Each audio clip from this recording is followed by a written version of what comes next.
केशव प्रसाद मौर्य ने कहा कि सपा कांग्रेस चाहे गठबंधन रखे या तोड़े, यूपी में उनकी दुर्गति तय है। उन्होंने दावा किया कि मगध जीत लिया है, 2027 में अवध भी जीतेंगे। एसआईआर को लोकतंत्र का महायज्ञ बताते हुए कहा कि विरोध करने वाले लोकतंत्र विरोधी हैं।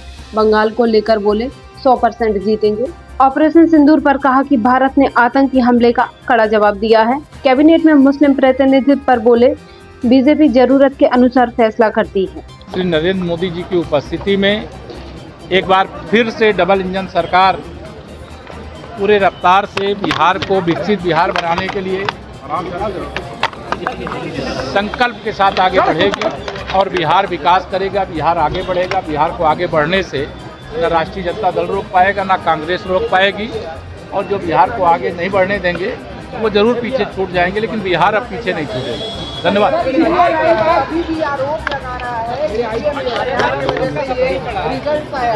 उनको जनता ने अच्छी दवा दी है 2025 के विधानसभा चुनाव में। अगर उनका हाजमा अभी ठीक नहीं हुआ है तो आगे जहां विधानसभा चुनाव होंगे उनको हाजमोला फिर से मिलेगा। अब बंगाल में चुनाव है सर, क्या बंगाल में कमल का फूल खिलेगा, वहाँ सुशासन आएगा, वहाँ विकास होगा और वहाँ भी डबल इंजन की भारतीय जनता पार्टी की सरकार होगी। धन्यवाद। इतनी बड़ी हार के बाद समाजवादी पार्टी जो है समाजवादी पार्टी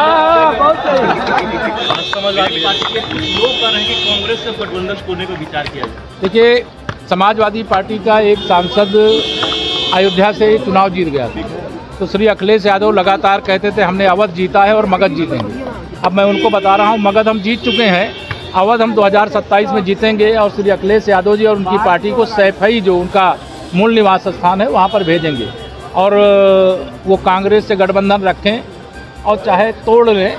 जैसे जो दुर्गति कांग्रेस की और राष्ट्रीय जनता दल की बिहार में हुई है, उससे बुरा हश्र उत्तर प्रदेश में समाजवादी पार्टी और कांग्रेस का होने वाला है। बंगाल में सर, बंगाल से घुसपैठिए जो है वो बांग्लादेश बॉर्डर पर देखने को मिल रहे हैं। काफी संख्या में भीड़ है जो एसआईआर की वजह से जो है घुसपैठिए वो बाहर। एसआईआर एक बहुत लोकतंत्र का राष्ट्रीय महायज्ञ है और इस महायज्ञ में जो राजनीतिक दल है, जो भारत के संविधान पर भरोसा रखता है, जो संवैधानिक संस्थाओं को मानता है, उस पे हिस्सा लेना चाहिए और जो मतदाता सूची का हिस्सा बनना चाहते हैं उसका पार्ट बनना चाहिए। और जो विरोध करते हैं ये मान लीजिए वो लोकतंत्र विरोधी हैं, भारत विरोधी हैं और यहाँ भारतीय मतदाताओं के विरोधी हैं। कल बंगाल फतह हो पाएगा सर? अरे 100%। ऑपरेशन सिंदूर को लेकर के अमेरिका की तरफ से एक रिपोर्ट आया है और इसको आतंकवादी हमला न मान के विद्रोही हमला माना गया और भारत को हाथ दिखाया गया। जो आतंकवादी हमला हुआ है, भारत आतंकवादी हमला मानता है और उसका जवाब ऑपरेशन सिंदूर के माध्यम से दे दिया है। और जो भारत में आतंकवादी हमला करेगा, आतंकवादी और उनको पालने वाले, उनको संरक्षित करने वाले, वह भी उसकी सजा भुगतेंगे। सर एक सवाल सर, एक आखिरी सवाल सर। हाँ, बीजेपी ने मुस्लिम को मंत्रिमंडल के कोटे में शामिल नहीं किया है। बीजेपी को जो जरूरत होगी वो करेगी, कोई कहने से भाजपा को ऐसा करने की जरूरत नहीं।